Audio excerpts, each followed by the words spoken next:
Biome leading institute for pre medical exam NEET प्रतियोगिता परीक्षा की तैयारी के लिए लेकर आया है live digital classes on YouTube channel, pre recorded class, classroom video, special session, chat room. घर बैठे पूछिए सवाल, रिवीजन भी आसान।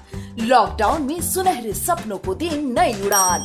बायोम नगराटोली और हीलूम Prachi, admission going on. Biome leading institute for pre medical exam. Good evening everyone. Last class में हम लोग बायोमोलिक्यूल्स देख रहे थे और आज अपना नया चैप्टर स्टार्ट हो रहा है, पॉलीमर्स। ये चैप्टर भी काफ़ी इंपॉर्टेंट है।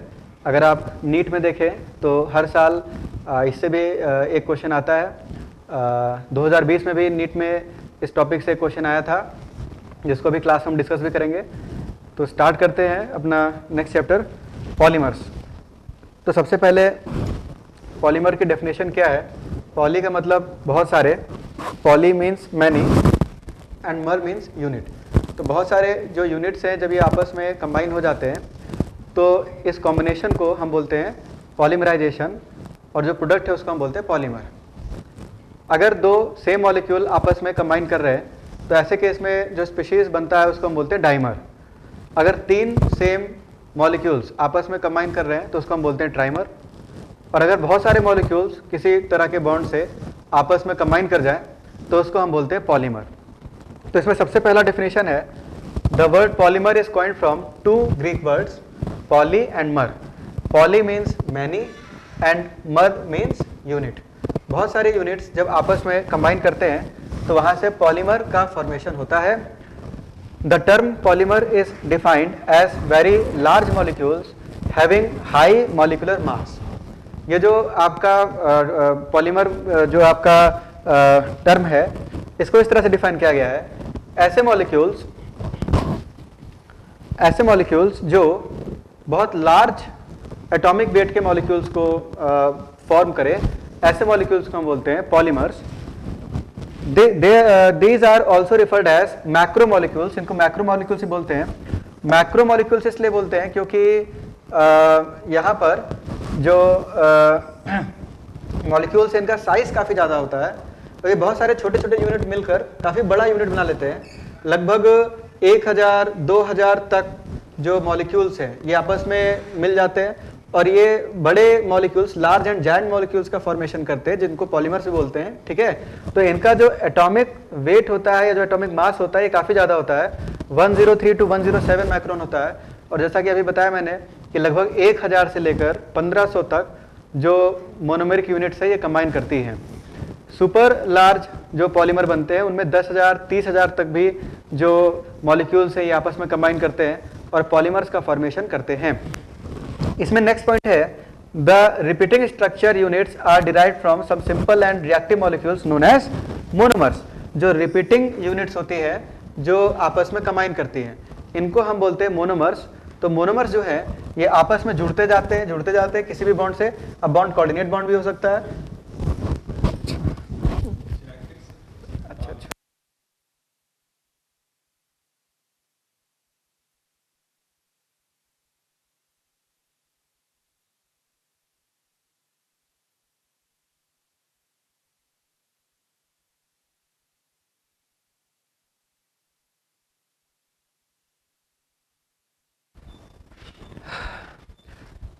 तो मेरे ख्याल से अब साउंड क्लियर आएगी, ठीक ना। साउंड मेरे ख्याल से जैकेट के कारण जो है थोड़ा दिक्कत हो रही थी।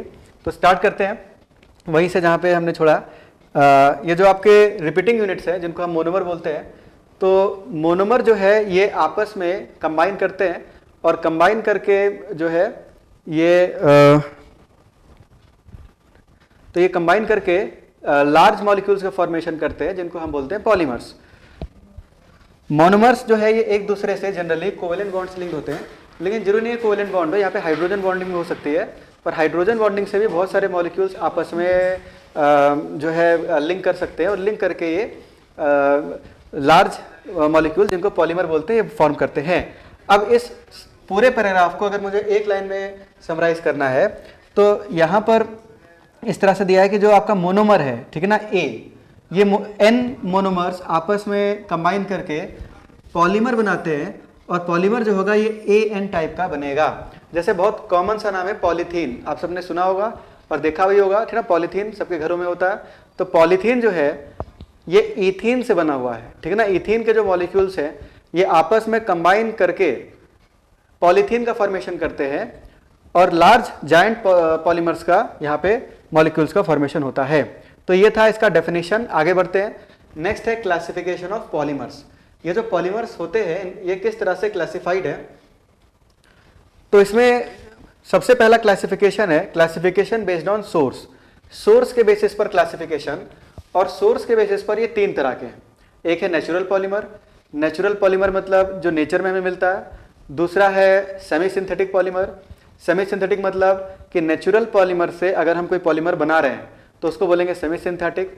और सिंथेटिक पॉलीमर, सिंथेटिक पॉलीमर मतलब ऐसा पॉलीमर जो सिर्फ लैब में ही बनाया जाता है, जैसे पॉलीथीन वगैरह है तो ये सब लैब में बनाते हैं, नेचुरल पॉलीमर नहीं है, तो ऐसे पॉलीमर को हम लोग बोलते हैं सिंथेटिक पॉलीमर। तो तीन तरह के पॉलीमर से नेचुरल, सेमी सिंथेटिक और सिंथेटिक। तो तीनों की डेफिनेशन एक बार देख लेते हैं। दीज पॉलीमर्स, नेचुरल पॉलीमर जो है ये कैसे पॉलीमर है, तो these polymers are found in plants and animals. जैसे कुछ कॉमन एग्जांपल इसके, तो प्रोटीन, भाई पिछले चैप्टर में हमने देखा था जो प्रोटीन है, ठीक है ना, तो प्रोटीन जो है ये पॉली पेप्टाइड्स से फॉर्म होता है। इसी तरह से सेल्यूलोज, आपको याद होगा सेल्यूलोज जो है ये आपका जो ग्लूकोज है, ग्लूकोज का एक पॉलीमर है जिसमें C1C4 ग्लाइकोसाइडिक लिंकेज होता है। इसके बाद स्टार्च, आपको याद होगा कि जो स्टार्च है इसमें दो तरह के पॉलीमर होते हैं, एमाइलोज और एमाइलोपेक्टिन, ठीक है ना, दोनों हमने डिस्कस किया था लास्ट क्लास में। तो स्टार्च भी आपका एक नेचुरल पॉलीमर है। इसके अलावा कुछ रेजिन्स हो सकते हैं, रबर, और इस साल 2020 में जो क्वेश्चन आया है वो रबर के ऊपर आया है, ठीक है ना, तो रबर भी हम बहुत डिटेल में भी देखने वाले हैं। तो रबर भी जो है एक नेचुरल पॉलीमर है।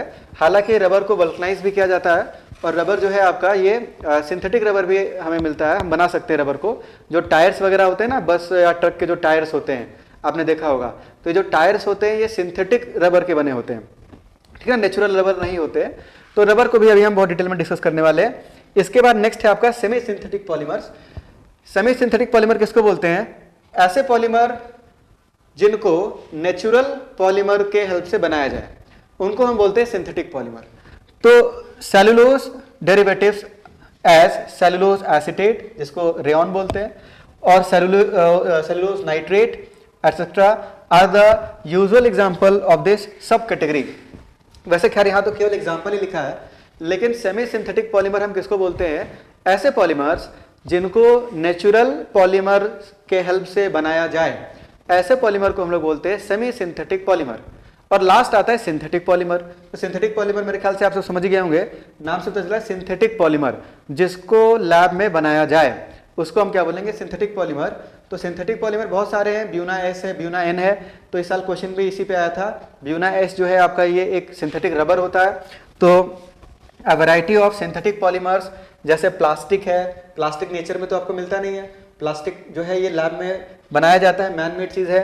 सिंथेटिक फाइबर्स हैं, नायलॉन 6 जैसे आपने देखा ना, नायलॉन के कई बार कपड़े उपड़े जो आते हैं ना नायलॉन के, तो ये सब भी सिंथेटिक मटेरियल्स हैं, नेचर में नहीं मिलते हैं, ठीक ना। सिंथेटिक रबर हो गया, जो टायर वगैरह देखते हैं ना, ट्रक के जो टायर्स होते हैं बड़े बड़े, ठीक है ना, तो ये सब आपके सिंथेटिक रबर्स हैं, नेचर में वो नहीं मिलता है, हमें बनाते हैं इसको। तो are the examples of man made polymers extensively used in daily life as well as in industry. आगे बढ़ते हैं। नेक्स्ट है classification based on structure of polymer. अब थोड़ा ध्यान देंगे, यहां से बेसिकली टॉपिक शुरू हो रहा है हमारा, ठीक है ना। तो स्ट्रक्चर के बेसिस पर अगर आप बात करेंगे तो पॉलीमर तीन टाइप का होता है। एक आपका लीनियर पॉलीमर, दूसरा आपका ब्रांच्ड चेन पॉलीमर, और तीसरा आपका क्रॉस लिंक्ड या नेटवर्क पॉलीमर, ठीक है ना। तीनों क्या है एक एक करके समझते हैं। सबसे पहले है लीनियर पॉलीमर। तो लीनियर पॉलीमर किसको बोलते हैं, ऐसे पॉलीमर जो एक स्ट्रेट चेन फॉर्म करे, ठीक है ना, स्ट्रेट चेन फॉर्म करे, उसको बोलते हैं लीनियर पॉलीमर। जो हाई डेंसिटी पॉलीथीन होती है, पॉलीथीन दो टाइप की होती है, अभी हमारा एक टॉपिक शुरू होगा अभी थोड़ी देर में, पॉलीथीन। तो पॉलीथीन दो टाइप की होती है, एक होती है लो डेंसिटी, एक होती है हाई डेंसिटी। तो हाई डेंसिटी की जो पॉलीथीन होती है ये एक लीनियर पॉलीमर होती है। इसी तरह से पीवीसी, पॉलीविनाइल क्लोराइड, ये सब जो पॉलीमर से लीनियर है। तो जैसा कि यहाँ नीचे एक डायग्राम में आप देख सकते हैं, लीनियर पॉलीमर में क्या होता है, लीनियर पॉलीमर में ये जो मोनोमेरिक यूनिट होते हैं ये एक लाइन में या एक सिंगल चेन में अरेंज होते हैं, ठीक ना। दूसरा है ब्रांच्ड चेन पॉलीमर्स।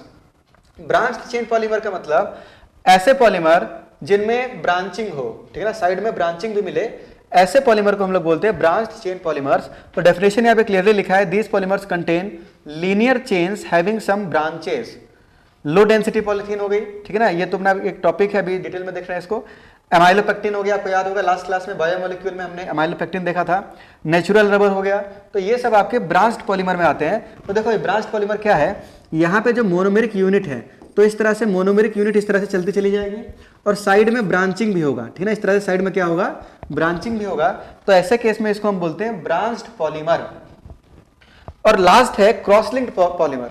तो क्रॉस लिंक्ड पॉलीमर में क्या होता है कि जैसे आपकी एक चेन ये हो गई, दूसरी चेन ये हो गई और ये आपस में लिंक्ड है, ठीक है ना, तो इसको क्रॉस लिंक बोलते हैं। These are usually formed from by functional और ट्राई फंक्शनल ग्रुप, जैसे पॉलिएस्टर या पॉलीमाइड्स जो है ये आपके क्रॉस लिंक पॉलीमर में आते हैं।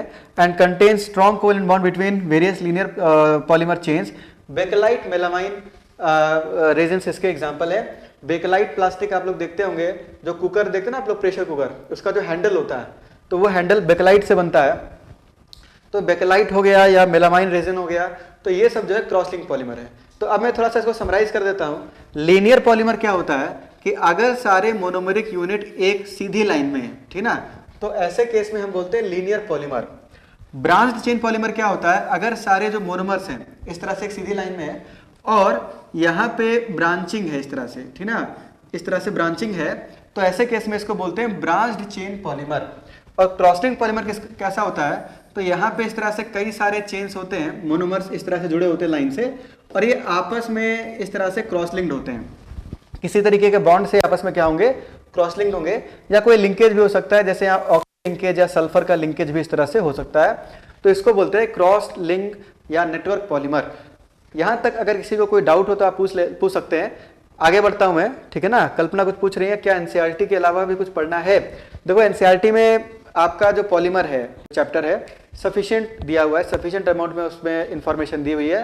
और आज तक अगर नीट में क्वेश्चन देखेंगे आप तो एनसीईआरटी से ही पूछा गया, उसके बाहर आया नहीं है।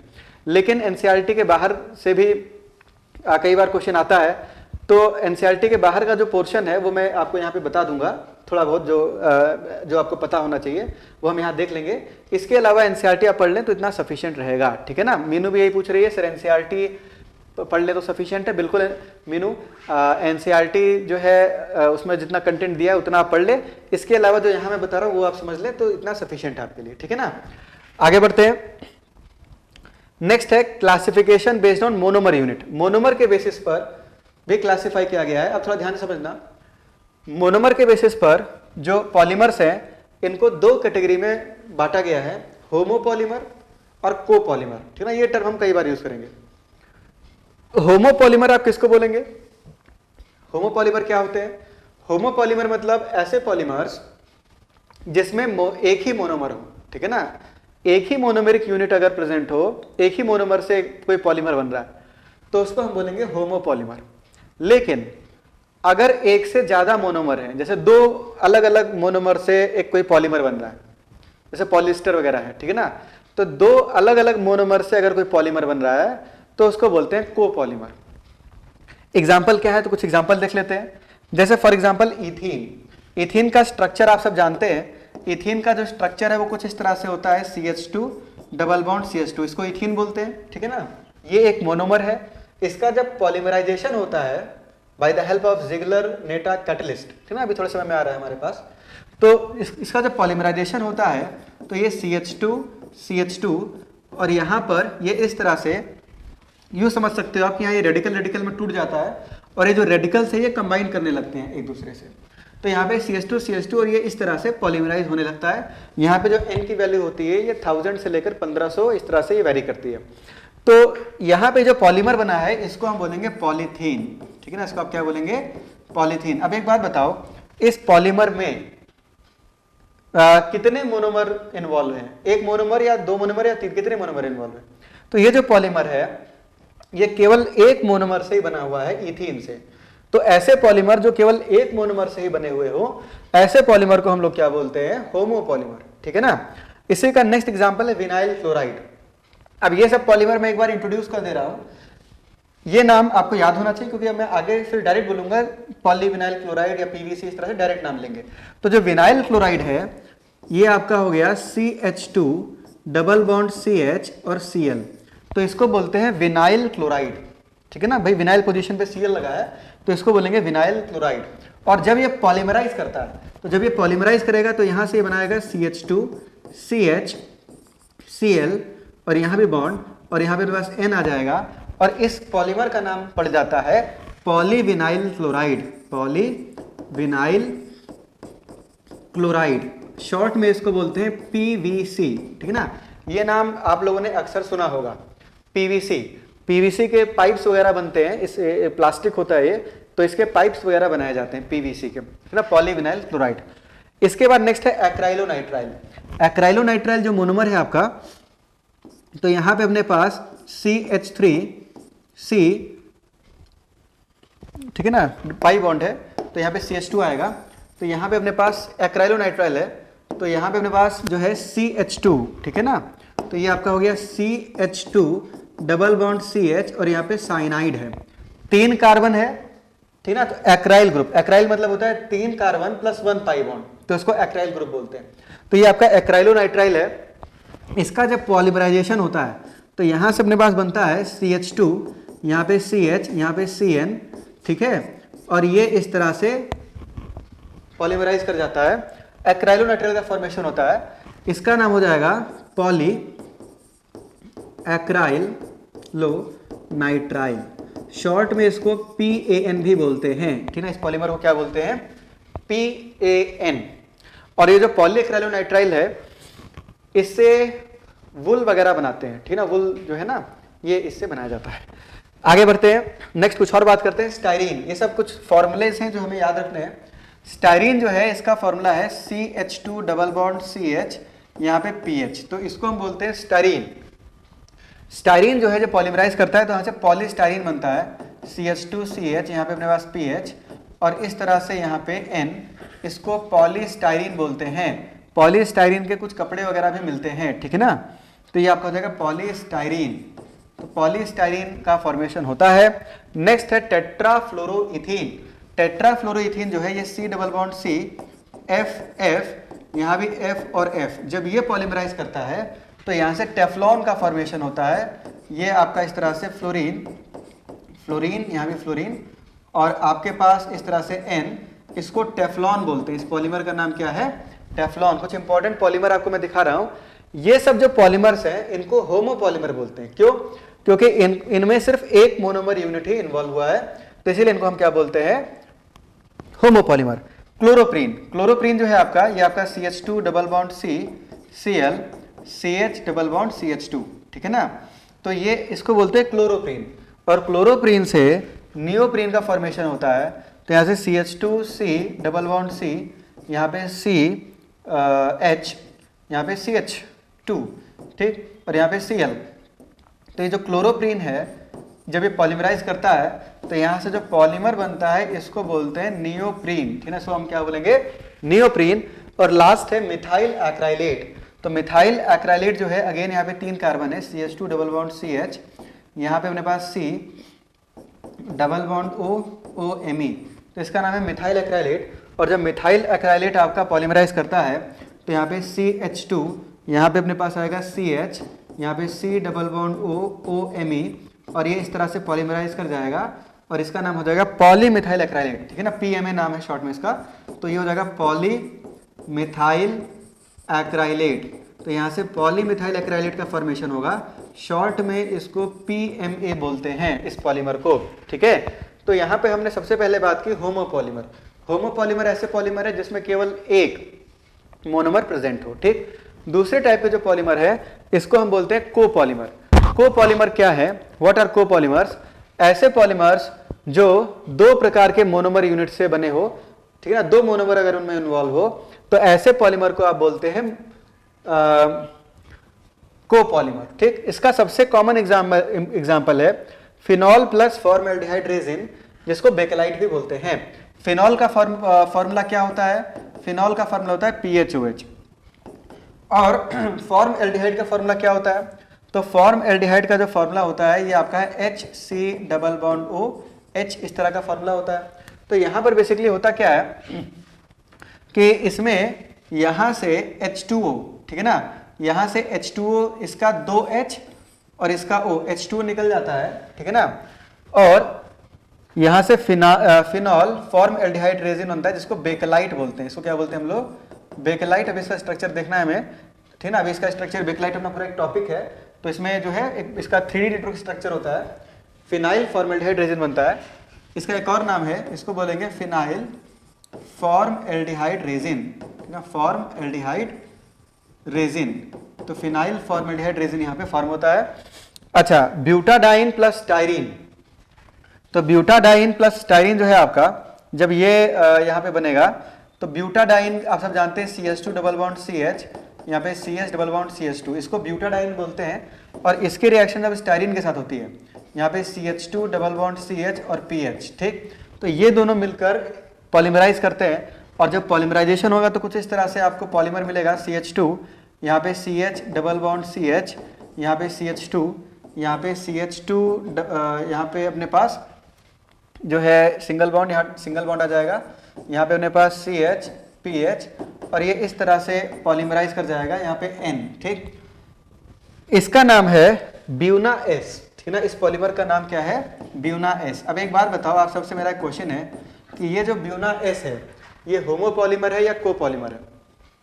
तो ब्यूना S जो है ये कौन सा पॉलीमर है आपका?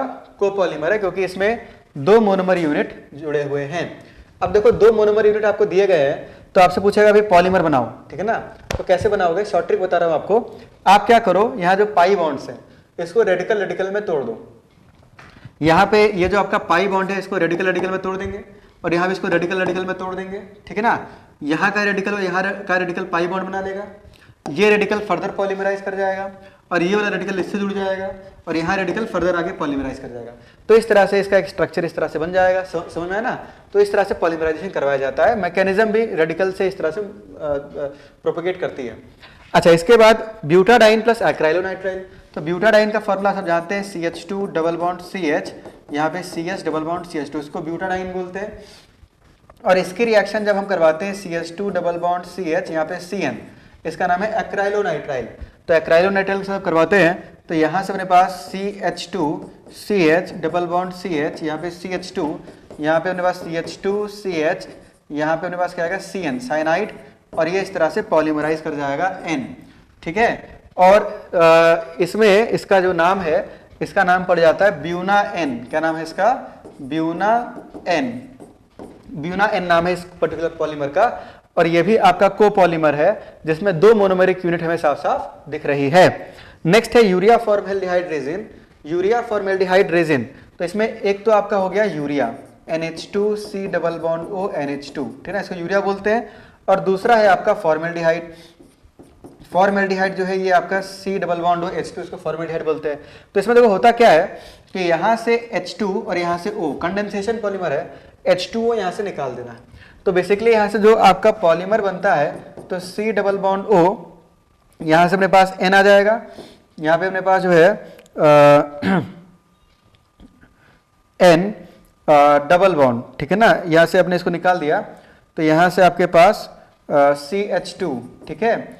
और इसी तरह से यहाँ भी अपने पास जो है NH, यहाँ भी H आएगा, और यहाँ पे अपने पास CH2, और ये इस तरह से पॉलीमराइज करता चला जाता है, N यूनिट इसके बन जाएंगे, और इसका नाम है UF, या इसका जो फुल फॉर्म है ये है यूरिया फॉर्मेल्डिहाइड रेजिन। इसका फुल फॉर्म क्या है? यूरिया फॉर्मेल्डिहाइड रेजिन, शॉर्ट में इसको UF लिखते हैं। ये भी आपका कोपॉलीमर है, और इस कोपॉलीमर में एक आपका यूरिया है और दूसरा अपना क्या है? फॉर्मेल्डिहाइड है, ठीक है ना। आगे बढ़ते हैं, नेक्स्ट है मेलामाइन फॉर्मेल्डिहाइड रेजिन। मेलामाइन जो है ये आपका जो है इसको मेलामाइन बोलते हैं। इस तरह से ये एरोमेटिक कंपाउंड है NH2, यहाँ पे अपने पास NH2, और ये आपका हो गया NH2, इसको बोलते हैं मेलामाइन, ठीक।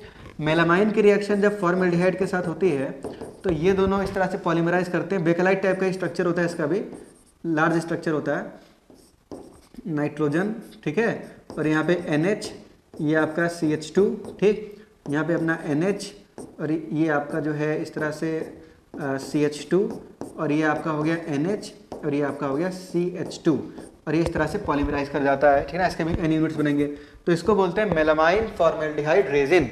इसका नाम है मेलामाइन फॉर्मएल्डिहाइड रेजिन। तो मेलामाइन फॉर्मएल्डिहाइड रेजिन का यहाँ पे फॉर्मेशन होता है। तो ये कुछ एग्जांपल आपके सामने मैंने दिए कोपॉलीमर के, ठीक है ना। अभी मैं बस आपको कुछ एग्जांपल दिखा रहा हूँ। दो तरह के पॉलीमर हमने देखे, एक है होमोपॉलीमर, एक है कोपॉलीमर। होमोपॉलीमर किसको बोलते हैं? अगर एक ही मोनोमर यूनिट जुड़ा हो उस पॉलीमर में तो उसको होमोपॉलीमर बोलेंगे। और कोपॉलीमर किसको बोलेंगे आप? कि अगर दो मोनोमर यूनिट अगर जुड़े हो तो ऐसे केस में उसको क्या बोलेंगे आप? कोपॉलीमर बोलेंगे। आगे बढ़ते हैं। नेक्स्ट है classification based on polymerization process.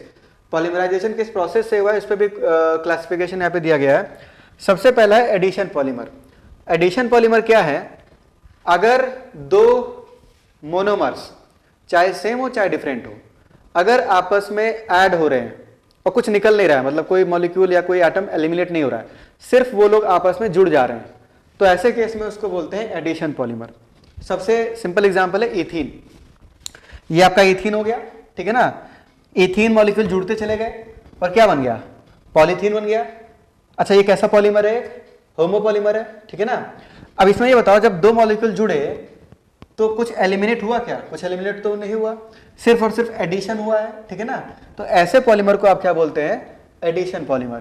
तो यहाँ पे इसके डेफिनेशन में रीड कर दे रहा हूं। The addition polymers are formed by repeated addition of monomer molecules possessing double or triple bonds. For example, formation of polythene from ethene and polypropene from propene. जैसे ये आपका यहाँ पे क्या दूसरा एग्जांपल है 1,3-ब्यूटाडाइन है।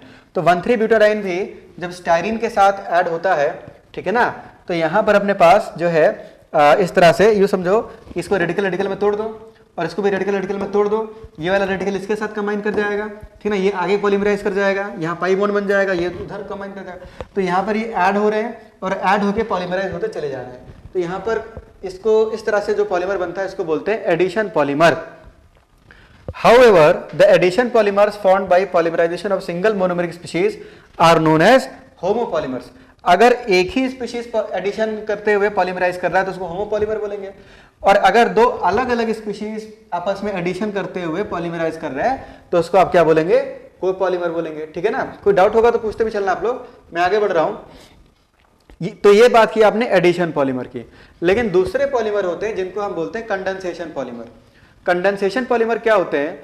अगर दो पॉलीमर है और वो आपस में ऐड हो रहे हैं और छोटे छोटे मॉलिक्यूल्स उनमें से एलिमिनेट हो रहे हैं। फॉर एग्जांपल जैसे H2O एलिमिनेट हो रहा है, या अमोनिया एलिमिनेट हो रहा है, या इथाइल अल्कोहल ETOH या ROH एलिमिनेट हो रहा है, तो ऐसे केस में जो पॉलीमराइजेशन है उसको बोलते हैं कंडेंसेशन पॉलीमराइजेशन।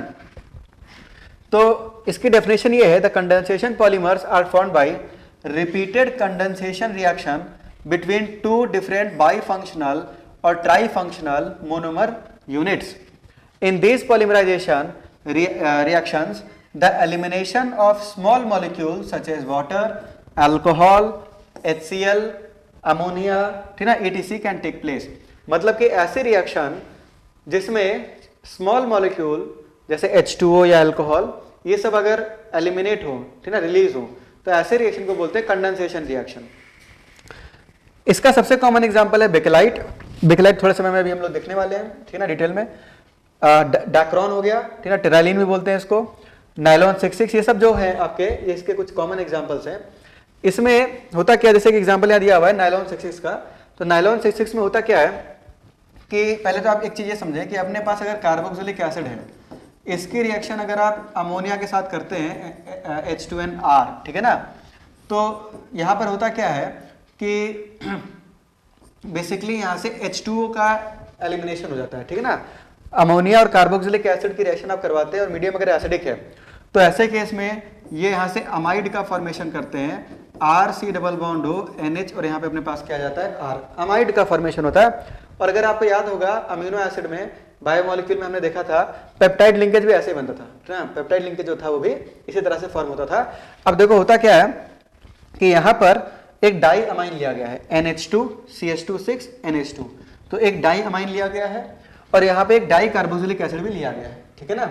जल्दी से आप लोग ये बताओ, इस डाई कार्बोक्सिलिक एसिड में टोटल कितने कार्बन है? 6। अरे भाई एक ये हो गया, एक 4 ये हो गए और ये हो गए, ठीक है ना। इसको एडिपिक एसिड बोलते हैं। क्या बोलते हैं इसको? Adipic acid. और यहाँ भी कितने कार्बन है? 6। दोनों में 6 कार्बन है, ठीक है ना। तो होता क्या है कि यहाँ से हाइड्रोजन, ठीक, यहाँ से एक हाइड्रोजन और यहाँ से आपका एक हाइड्रोजन और O यानी H2O इसमें से निकल जाता है, -H2 NH2, तो -NH2, ठीक है ना। और ये आपस में एक अमाइड लिंकेज बना देते हैं, तो यहाँ पे CH2 NHCO CH2, तो ये जो आपका लिंकेज है ये एक अमाइड लिंकेज है। क्या ये इस तरह से पॉलीअमाइड बना लेगा? यस या नो? भाई यहाँ पे जो लास्ट वाला जो COH होगा ये किसी दूसरे NH2 के साथ बॉन्ड बनाएगा, ठीक है ना। और इसी तरह से ये जो NH2 होगा ये किसी दूसरे कार्बोक्सिलिक एसिड के साथ अमाइड बनाएगा, तो क्या एक पॉलीअमाइड बनता चला जाएगा? यस या नो? तो एक पॉलीअमाइड बन जाएगा इस तरह से, ठीक है ना। तो यहां भी पॉलीमराइजेशन होगा और अगर आप ध्यान दें तो यहां पर सिंपल एडिशन नहीं हो रहा है, एडिशन जब हो रहा है तो H2O निकल भी रहा है। तो ऐसे पॉलीमराइजेशन को हम क्या बोलते हैं? कंडेंसेशन पॉलीमराइजेशन या कंडेंसेशन पॉलीमर्स।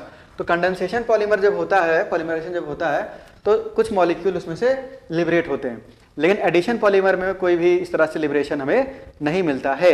और इसीलिए इस पॉलीमर का नाम रखा गया नाइलॉन 66। जब भी कभी अमाइन और कार्बोक्सिलिक एसिड से पॉलीमर बनता है तो ऐसे केस में उसको हम नाइलॉन बोलते हैं।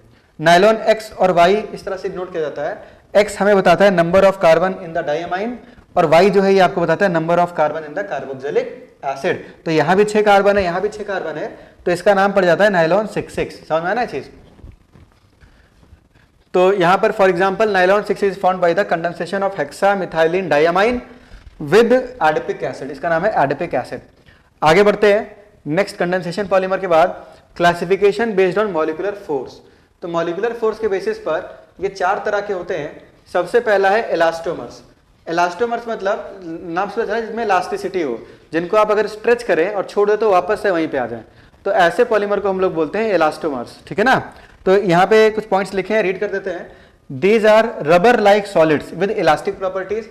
जैसे आपने रबर देखा ना, रबर को जब आप स्ट्रेच करते हैं और छोड़ देते हैं तो वापस से वहीं पे पहुंच जाता है, ठीक है ना। तो ऐसे पॉलीमर को आप बोलते हैं elastomers. In these elastomeric polymers the polymer chains are held together by the weakest intermolecular force. यहाँ पर होता क्या है कि इनका जो स्ट्रक्चर होता है, तो यहाँ पे जो पॉलीमरिक चेन्स हैं, तो इन पॉलीमरिक चेन में ये जो आप रेड कलर देख रहे हैं यहाँ पे वीक वैंडरवाल फोर्स होते हैं, वीकेस्ट फोर्स होते हैं। वीकेस्ट फोर्स मतलब वैंडरवाल फोर्स, ठीक है ना। और इसी कारण से जब आप स्ट्रेच करते हैं तो ये बॉन्ड जल्दी टूट जाते हैं और स्ट्रेच करने पर ये इजीली स्ट्रेच हो जाते हैं, और जब आप छोड़ेंगे इनको तो छोड़ने पे वापस से ये इसी तरह से आ जाएंगे। अब अगर ये कोई मजबूत बॉन्ड होता है, स्ट्रॉन्ग बॉन्ड होता है, आप ही लोग बताओ, जैसे कोवेलेंट बॉन्ड होता, ठीक है ना, तो क्या स्ट्रेच कर पाते हैं आप इसको? तो ऐसे केस में आप इसको स्ट्रेच नहीं कर पाते, क्योंकि यहाँ पर इलास्टोमर्स में जो लॉन्ग चेन ऑफ पॉलीमर्स होते हैं इनके बीच में वीक वैंडरवाल फोर्सेस होते हैं, और वीक वैंडरवाल फोर्स होने के कारण स्ट्रेच करने पर ये इजीली स्ट्रेच हो जाते हैं, और क्योंकि एक फोर्स ऑफ इंटरेक्शन है तो छोड़ने पर ये वापस से अपने नॉर्मल फॉर्म में वापस से ये आ जाते हैं। In these elastomers polymers, the polymer chain are held together by the weakest intermolecular forces. These weak binding forces permit the polymer to be stretched. A few crosslinks are introduced in between the chains which help the polymer to retract to its original position after the force is released as in the vulcanized rubber. तो vulcanized rubber तो अभी हम लोग बहुत detail में देखेंगे। यहाँ पे सल्फर का लिंकेज होता है, यहाँ बीच में सल्फर इस तरह से लिंकेज होते हैं। तो ये जो सल्फर के जो लिंकेज होते हैं, क्योंकि यहाँ लिंकेजेस प्रेजेंट है, तो ये वापस से इसको नॉर्मल पोजीशन पर ले आते हैं। इलास्टोमर के कुछ एग्जांपल है ब्यूनाएस, ब्यूनाएन, नियोप्रीन, वल्कनाइज्ड रबर, etc। अब काम की चीज क्या है, यहाँ पे क्वेश्चन क्या बन सकता है? यहाँ पे क्वेश्चन 2 बन सकता है। एक तो इलास्टोमर की प्रॉपर्टी, ये रबर लाइक सॉलिड्स होते हैं, इनको खींचने पर जब आप छोड़ते हैं तो वापस से वहीं ओरिजिनल पोजीशन पर आ जाते हैं। एक क्वेश्चन ये बन सकता है, और दूसरा क्वेश्चन इस पे ये बन सकता है कि आपसे पूछ सकता है कि जैसे ब्यूनाएस है तो ये किस टाइप का पॉलीमर है, क्या ये इलास्टोमर है या नहीं है, इस तरह क्वेश्चन बन सकते हैं। तो एग्जाम्पल हमें याद रखने हैं, जैसे ब्यूनाएस है, ब्यूना एन है, इसके अलावा रबर है, वल्कनाइज रबर है, नियोप्रीन है। तो ये सब जो आपके पॉलीमर्स हैं, ठीक है, इन सब पॉलीमर का जो नेचर है ये इलास्टोमेरिक नेचर होता है। आगे बढ़ते हैं, नेक्स्ट है फाइबर्स। फाइबर जो होते हैं ये ऐसे पॉलीमर होते हैं जो स्ट्रेच करने पर टूट जाएंगे, स्ट्रेच ही नहीं होंगे, मतलब इनमें इलास्टिक प्रॉपर्टी नहीं होती है। जैसे आपने धागे वगैरह देखे ना, धागे, ठीक है ना, तो इस तरह के जो धागे बनते हैं इनमें कोई इलास्टिक प्रॉपर्टी होती है क्या? नहीं होती है, बहुत स्ट्रेच करने पर ये टूट जाते हैं। तो यहां पर जो डेफिनेशन इनकी वो ये है, fibres are the thread forming solids, जो थ्रेड बनाते हैं, पॉजेस हाई टेंसाइल स्ट्रेंथ, जिनका टेंसाइल स्ट्रेंथ काफी ज्यादा है और हाई मॉडुलस, मॉडुलस भी काफी ज्यादा है। तो ऐसे केस में जो आपके पॉलीमर्स होते हैं इनको हम फाइबर्स बोलते हैं। These characteristics can be attributed to the strong intermolecular forces like hydrogen bonding। यहाँ पे हाइड्रोजन बॉन्डिंग होती है, जैसे नायलॉन 66 है, नायलॉन 6 के इस तरह से धागे बनते हैं, ठीक है, नायलॉन 66 के, ये सब आपने देखा भी होगा इसको। तो नायलॉन 66 के धागे बनते हैं। तो यहाँ पे अगर आप देखें, ये आपका डाइअमाइन है, ये आपका एडिपिक एसिड है, ये नायलॉन 66 बन गया, ये कंडेंसेशन पॉलीमर है, ठीक है ना। यहाँ पे NH ग्रुप है, साथ में COH ग्रुप भी है। क्या यहाँ पर आप लोग बताना, क्या यहाँ पर हाइड्रोजन बॉन्डिंग हो सकती है या नहीं? आपस में दो चेन के बीच में हाइड्रोजन बॉन्डिंग हो सकती है? तो बिल्कुल हो सकती है भाई, NH ग्रुप भी है और कार्बोक्सिलिक एसिड ग्रुप भी है, तो दो चेन के बीच में H बॉन्डिंग हो जाती है। और इस कारण से जो यहाँ पे चेन होते हैं, ठीक है ना, तो उस चेन को इनको जो स्ट्रेच करने पर ये वापस से दोबारा पोजीशन बने जाते हैं और इनकी टेंसाइल स्ट्रेंथ काफी ज्यादा होती है, ठीक है। These strong forces also lead to close packing of chains and thus impart crystalline nature। Example तो पॉलीएमाइड्स हो गए, ठीक है ना, जो पॉलीएमाइड्स या जो पॉलीएस्टर्स हैं, तो पॉलीएमाइड्स या पॉलीएस्टर जो है ये आपका यहाँ पर इस तरह से फाइबर्स बनाते हैं, फाइबर्स का फॉर्मेशन करते हैं। तो बेसिकली सबसे इंपॉर्टेंट है जो यहाँ बोर्ड करके भी लिखा है, सबसे इंपॉर्टेंट है एग्जाम्पल्स याद रखने हैं। आपसे यही पूछा जाएगा कि नायलॉन 66 इलास्टोमर है या फाइबर है, तो नायलॉन 66 किस कैटेगरी में चला जाएगा? ये फाइबर के कैटेगरी में चला जाएगा। आगे बढ़ते हैं, नेक्स्ट है थर्मोप्लास्टिक पॉलीमर। थर्मोप्लास्टिक पॉलीमर ऐसे पॉलीमर होते हैं जिनको मेल्ट करके वापस से हम जो है उसको दूसरा शेप देके वापस से उसको बना सकें। तो ऐसे पॉलीमर को हम बोलते हैं थर्मोप्लास्टिक पॉलीमर्स। जैसे आपने देखा होगा जो पॉलीथीन वगैरह होती है, तो पॉलीथीन को आप मेल्ट कर सकते हैं और मेल्ट करके दूसरा शेप दे सकते हैं, ठीक है ना। तो ऐसे पॉलीमर को हम लोग बोलते हैं thermoplastic polymer. So these are the linear or straight, slightly branched long chain molecules capable of repeatedly softening on heating and hardening on cooling। आप इनको जब हीट करेंगे तो ये सॉफ्ट हो जाएंगे और जब कूल करेंगे तो वापस से ये हार्ड हो जाएंगे। तो क्या इस प्रॉपर्टी को देखते हुए हम इनको दूसरा कोई शेप दे सकते हैं, यस या नो? तो दे सकते हैं। तो यहाँ पे ये जो पॉलीमर है जिनको हम बोलते हैं थर्मोप्लास्टिक पॉलीमर, ये ऐसे पॉलीमर्स होते हैं जिनको हीट करने पर इनकी बाइंडिंग वीक हो जाती है और ये लूज हो जाते हैं। और जब ये लूज हो जाएंगे तो ऐसे केस में इनको आप कोई दूसरा शेप दे सकते हैं, और जब दूसरा शेप दे दिया फिर कूल कर दें और कूल करने पर ये वापस से हार्ड हो जाएंगे, ठीक है ना। इसके कुछ एग्जाम्पल आप याद रखना। इसके एग्जाम्पल हैं जैसे आपका पॉलीथीन हो गया, तो ये पॉलीथीन तो आपने देखा ही होगा, ठीक है ना, इथीन का पॉलीमेरिक फॉर्म है।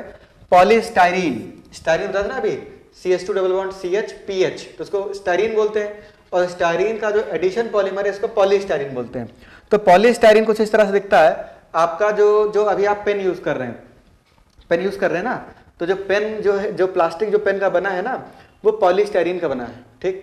इसके अलावा जो पहले जो CD या DVD आते थे ना, CD DVD के जो केस का जो कवर होता था, एक बॉक्स में CD या DVDs मिलती थी, वो प्लास्टिक का एक ट्रांसपेरेंट सा बॉक्स होता था। वो जो बॉक्स होता था वो भी किसका बनता था? पॉलीस्टाइरीन का। इसके अलावा आपने देखा होगा जो पैकेजिंग होती है, ठीक है ना, पैकेजिंग जो होती है तो वहां पर भी पॉलीस्टाइरीन यूज करते हैं, बस इसमें थोड़ा सा एयर फिलिंग होती है तो इसलिए थोड़ा ये फूल जाता है। तो यहाँ पर जो है ये भी आपका क्या है? पॉलीस्टाइरीन है। पॉलीविनाइल्स जैसे कि PVC, पॉलीविनाइल क्लोराइड, जो पाइप्स वगैरह देखे ना, PVC के पाइप्स वगैरह होते हैं, व्हाइट कलर के पाइप्स होते हैं। तो ये जो पाइप्स होते हैं प्लास्टिक के, ये भी आपके थर्मोप्लास्टिक्स होते हैं। मतलब इनको आप हीट करेंगे तो हीट करने पर ये थोड़े से लूज हो जाएंगे और कूल करने पर ये क्या हो जाएंगे? सॉफ्ट हो जाएंगे। तो इनको हम बोलते हैं PVC। तो 3 एग्जांपल आपको दिए मैंने थर्मोप्लास्टिक में। पॉलीथीन, पॉलीस्टाइरीन और पॉलीविनाइल क्लोराइड। आगे बढ़ते हैं। नेक्स्ट है थर्मोसेटिंग पॉलीमर। तो थर्मोसेटिंग पॉलीमर है कि ऐसा पॉलीमर जिसको हीट करने पर वो मेल्ट नहीं होगा या उसको आप दूसरा शेप नहीं दे सकते, तो ऐसे पॉलीमर को हम बोलते हैं थर्मोसेटिंग पॉलीमर। तो थर्मोसेटिंग पॉलीमर जो है, these polymers are cross linked or heavily branched molecules which on heating undergo extensive cross linking in molds and again become infusible। होता क्या है, इन पॉलीमर को जब आप हीट करते हैं तो हीट करने पर यहाँ पर जो क्रॉस लिंकिंग है वो कुछ ज़्यादा ही बढ़ जाती है और ये एक डेफिनेट शेप ले लेते हैं। एक बार इन्होंने शेप ले लिया तो दोबारा हीट करने पर ये अब मेल्ट नहीं होंगे या इनको आप दोबारा शेप नहीं दे पाएंगे, ठीक है ना। ऐसे प्लास्टिक को हम बोलते हैं thermosetting plastic. These cannot be reused, इनको आप दोबारा यूज भी नहीं कर सकते क्योंकि, या इनको रिसाइकल भी नहीं कर सकते क्योंकि अब ये हीट करने पर दोबारा से मेल्ट नहीं होंगे। इसका सबसे कॉमन एग्जांपल है बेकेलाइट या यूरिया फॉर्मेल्डिहाइड रेजिन, ठीक है ना। पहले के जमाने में ये सब जो फोन्स, टेलीफोन्स वगैरह आते थे या जो प्लास्टिक वगैरह है, ठीक है ना, या आप अगर देखें जो फ्राइंग पैन होता है ना, उसका जो हैंडल है, या प्रेशर कुकर का जो हैंडल है, तो ये सब जो है ये थर्मोसेटिंग प्लास्टिक यानी बेकेलाइट से बने होते हैं और इनकी थर्मल कंडक्टिविटी भी बहुत कम होती है। एक तो ये हीट जल्दी कंडक्ट भी नहीं करते हैं और दूसरा अगर ये मेल्ट वेल्ट कर गए तो ये तो चिटक जाते हैं, इन्हें फ्रैक्चर आ जाता है, ये टूट जाएंगे, ठीक है। इनको आप मेल्ट करके दोबारा आप नहीं बना पाएंगे, ठीक है ना, इस तरह के प्लास्टिक को। और ये जो आपका यूएफ है, यूरिया फॉर्मेल्डिहाइड रेजिन, इससे भी बहुत सारे हम चीज़ें बनाते हैं। जैसे आप यहाँ देख सकते हैं जो क्रोकरी के सामान से ना, बर्तन वगैरह, तो ये सब भी इससे, ग्लास वगैरह ये सभी इससे बनाते हैं यूरिया फॉर्मेल्डिहाइड रेजिन से। तो यूरिया फॉर्मेल्डिहाइड रेजिन और बेकेलाइट ये जो है थर्मोसेटिंग पॉलीमर्स हैं। इनको अगर आप हीट करेंगे तो हीट करने के बाद ये दोबारा इसको मेल्ट करके दोबारा इसको मोल्ड नहीं किया जा सकता है। इनको थर्मोसेटिंग प्लास्टिक बोलते हैं। नेक्स्ट आता है mechanism for polymerization process. Polymerization जो है ये प्रोसीड कैसे होता है, तो यहाँ पर 3 तरह के मैकेनिज्म दिए गए हैं। पहला है आपका free radical mechanism. Free radical mechanism में 3 स्टेप होता है। सबसे पहला है chain initiation step. Chain initiation step में हम क्या करते हैं, एक परऑक्सी कंपाउंड लेते हैं जिसमें परऑक्सी लिंकेज प्रेजेंट हो, जैसे H2O2 ले सकते हैं या बेंजोइल परऑक्साइड ले सकते हैं। तो यहाँ पर आप देख सकते हैं परऑक्सी लिंकेज है। ये जो परऑक्सी लिंकेज होता है ये वीक होता है, और अगर ये वीक है, ठीक है, ये बॉन्ड वीक है, तो थोड़ा सा हीट करने पर ये टूट जाएगा। और जब ये टूटेगा तो यहाँ से आपको ये होमोलिटिकली ब्रेक करेगा और यहाँ से आपको रेडिकल और रेडिकल का फॉर्मेशन हो जाएगा। तो यहाँ से रेडिकल आपको मिल जाएगा। ये जो कंपाउंड होता है C double bond O radical, ये जो पार्ट होता है ये अनस्टेबल होता है। थोड़े ही समय में यहाँ से ये भी टूटता है और ये भी टूटता है और यहाँ से CO2 गैस का फॉर्मेशन हो जाता है। तो साथ में गैस कौन से बन जाती है, CO2। CO2 गैस के बनने से एंट्रोपी भी बढ़ती है, इसी रिएक्शन फॉरवर्ड में आगे बढ़ जाती है और आपको एक फिनाइल रेडिकल यहाँ पे मिल जाता है। ये जो फिनाइल रेडिकल है, ठीक है ना, ये फिनाइल रेडिकल चेन को इनिशिएट करता है। इनिशिएट कैसे करेगा, ये जो फिनाइल रेडिकल है ये सबसे पहले इथीन पे जाके अटैक करेगा और जब ये इस पे अटैक करेगा तो यहाँ पे इससे बॉन्ड बन जाएगा और CH2 पे रेडिकल आ जाएगा। जैसे ही ये रेडिकल बनेगा, ठीक है ना, अब प्रोपगेशन स्टेप शुरू हो जाएगा। ये रेडिकल दूसरे मॉलिक्यूल पे अटैक करेगा, यहाँ पे रेडिकल आएगा, ये तीसरे पे अटैक करेगा, भाई थी ना, यहाँ रेडिकल आ गया, फिर वो तीसरे पे अटैक करेगा, फिर वो चौथे पे अटैक करेगा। तो इस तरह से एक प्रोपगेशन चलता चला जाता है और यहाँ पे आपका पॉलीमराइजेशन शुरू हो जाता है। अच्छा, उसके बाद फिर एक रेडिकल बचेगा। लास्ट स्टेप में क्या करते हैं हम, चेन को टर्मिनेट करते हैं। तो चेन टर्मिनेटिंग स्टेप, तो चेन टर्मिनेटिंग स्टेप में क्या होता है कि ये जो आपके फ्री रेडिकल्स हैं, इस तरह के कई सारे फ्री रेडिकल फॉर्म होंगे और वे सब आपस में कंबाइन करते हैं, रेडिकल कॉम्बिनेशन होता है और वहां पर जो आपका चेन है वो टर्मिनेट करता है। जैसे यहाँ पे एक डायग्राम में यहाँ पे दिया हुआ है कि जैसे यहाँ पे एक रेडिकल बन गया, प्रोपगेशन हुआ और एक रेडिकल बन गया, ठीक है ना। इसी तरह से कहीं और दूसरा रेडिकल भी बना होगा, ये दोनों रेडिकल आपस में कंबाइन करके इस तरह से लॉन्ग चेन ऑफ पॉलीमर बना लेंगे, तो इसको बोलते हैं टर्मिनेशन स्टेप। मतलब ओवरऑल हुआ क्या, अगर समराइज करें इसको, हमने एक परऑक्सी कंपाउंड लिया, थोड़ा सा हीट किया, हीट करते ही हमें एक R रेडिकल मिल गया, ठीक है ना। ये जो रेडिकल था इसने चेन को इनिशिएट कर दिया, यहाँ पे जो है इस पर अटैक करके एक रेडिकल का फॉर्मेशन किया। जैसे ही रेडिकल बनेगा ये दूसरे इथेन पे अटैक करेगा, फिर वो तीसरे इथेन पे अटैक करेगा और इस तरह से चेन चलती चली जाएगी और फाइनली जो है ये आपस में जुड़ के लॉन्ग चेन ऑफ पॉलीमर बना लेंगे, पॉलीथीन का फॉर्मेशन हो जाएगा।